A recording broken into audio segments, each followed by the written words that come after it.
هل أجد لديك ما يقي برد الليل وحر النهار؟ لدي هذا للبرد وهذا للحر. ولكليهما؟ وهل ما يقي البرد يقي الحر؟ نعم. حين يظلنا صيفا فهو يقينا الحر، وحين يدثرنا شتاء فهو يقينا البرد.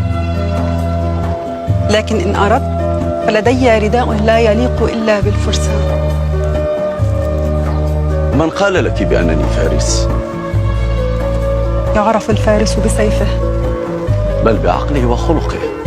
بل بسيفه. ماذا تفيد الرجال أخلاقهم إن لم يكن معهم سيف يحميهم؟ أخالفك الرأي سيدتي. يعرف الرجل بخلقه وسلامة عقله. سأعطيك مثالا. خذي سيفي هذا واعطني منديلك.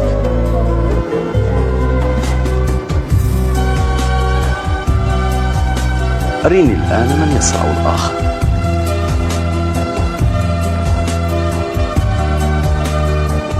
ستعرفين يوما ما بأن أخلاق الرجال أمضى من سيوفهم يا صاحبة المنديل.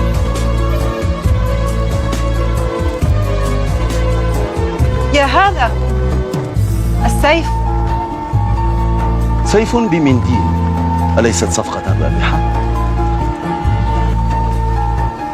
ما هذا؟ إنه سيف.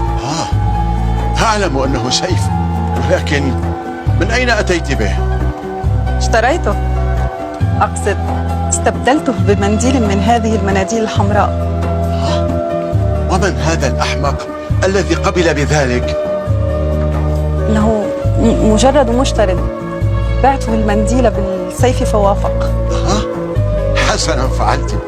أرى أنك أصبحت بارعة في فنون البيع والشراء.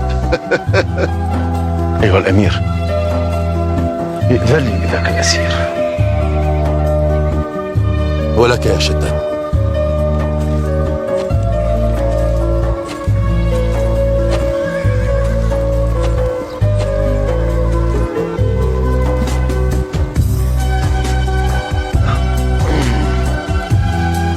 أين هو سيفك؟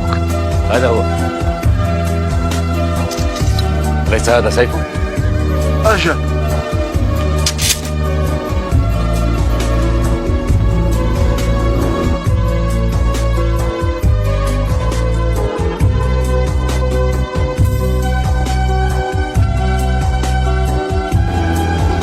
قل لصاحبة هذا المنديل أخلاق الرجال أمضى من سيوفهم.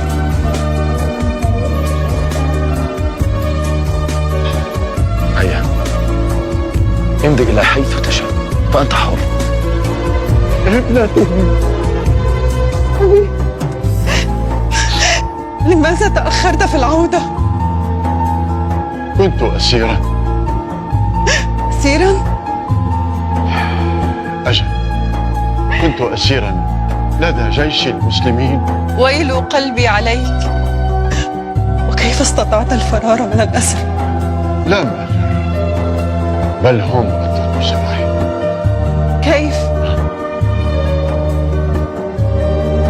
خذ.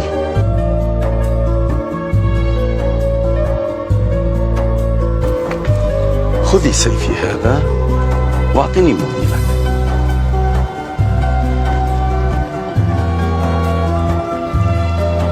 أريني الآن من يصرع الآخر.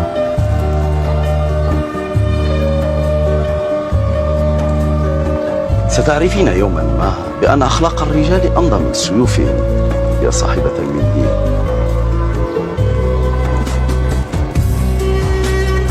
يا هذا السيف. سيف بمنديل، أليست صفقة رابحة؟